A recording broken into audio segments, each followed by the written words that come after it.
It's Friday, which means it's time for Big Iron Realty's Fridays in the Field. We're headed just south of Rising City to catch up with Kevin Siffring. The field you see behind me, if you remember 6 weeks ago, it was pretty much knocked down because of the wind, but Mother Nature and corn growing back again. You can see we've got a pretty good crop going. Let's find out more from Kevin. This is, I planted a little thicker because it doesn't have to stand as long, so you don't have to go into harvest later on. It doesn't have to go into regular combine harvest. So it's planted a little thicker, and usually, this year we haven't really had to irrigate much, so usually you get a pass or two less on irrigation because it's going to be harvested early. So you want it dry out there, as dry as you can when they go out there with the trucks, because you don't want them to have to pack it down, or even so they can get around. And obviously with this tall of corn, you get a serious shade in there, so it can stay wet in there for quite a while.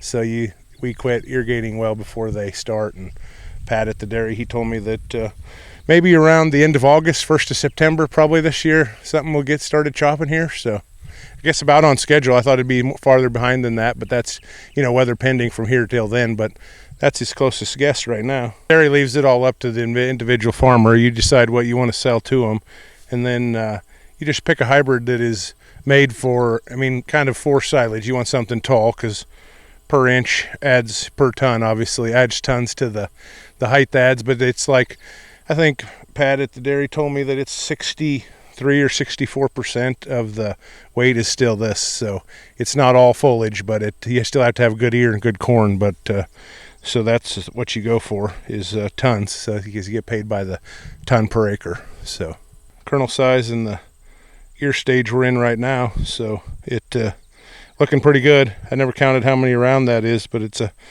pretty long ear, so it looks really good. I think the corn has some very good potential this year for the spring that it went through. It all around here anyway, shouldn't say all of it, but in this area it looks good. And as Siffring explained, it was a tough start to the growing season for this corn, but it shows a resilience in the product. As I'm impressed how it must have been early enough, because not very much even goosenecked in there. And there's a few that snapped off from the wind, but that's when it blew that hard, it's going to do that. So yeah, I'm very happy how it bounced back. And corn and soybeans are very resilient, because we had some soybeans that got hailed also, and they came back too. So it's amazing what crops do to take care of themselves. Yeah, I definitely think it's going to be some good silage. As you can see by that, it's very filled out, and it pollinated very well all the way to the tip. So there's a lot of high hopes around here, and I know there's areas that were unfortunate and didn't get it all planted. So we were lucky here, other than swamp holes. We got everything planted on a fairly timely basis. Corn and soybeans, depending on where they're at, some are going to be good, and I think some are not going to be so good just because they couldn't get out of the water. So I think it's going to be a wide range, and I think it's going to be a big window of harvest. I think it's going to be from starting silage in September probably until who knows when the end will be done. This hail event here just happened at the last round we had here with 6 weeks ago when Susan interviewed me.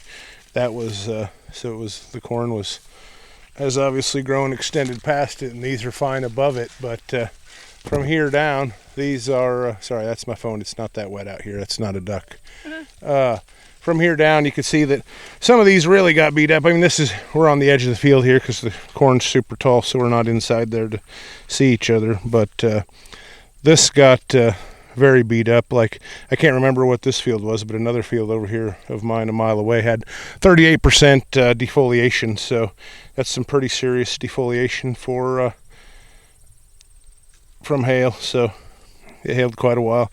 You can see some are I don't know, there's some that are damaged in there. I don't know that these are, but there's some you can walk through it, and you don't have to tap it very much, and it'll fall over just because it got bruised from the hail out of that hailstorm 6 weeks ago.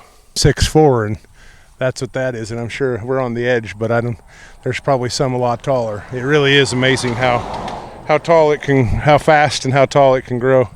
Outside of Rising City, I'm Susan Littlefield on the Rural Radio Network. Big Iron Realty is truly a different type of real estate company. Our unmatched marketing reach and online unreserved land auction platform has positioned us as leaders and innovators in selling farmland. But what really sets Big Iron Realty apart is our family values. We treat you like how we would want to be treated. That means doing the right things for you. If you are buying or selling farmland, give us a call or visit bigironrealty.com.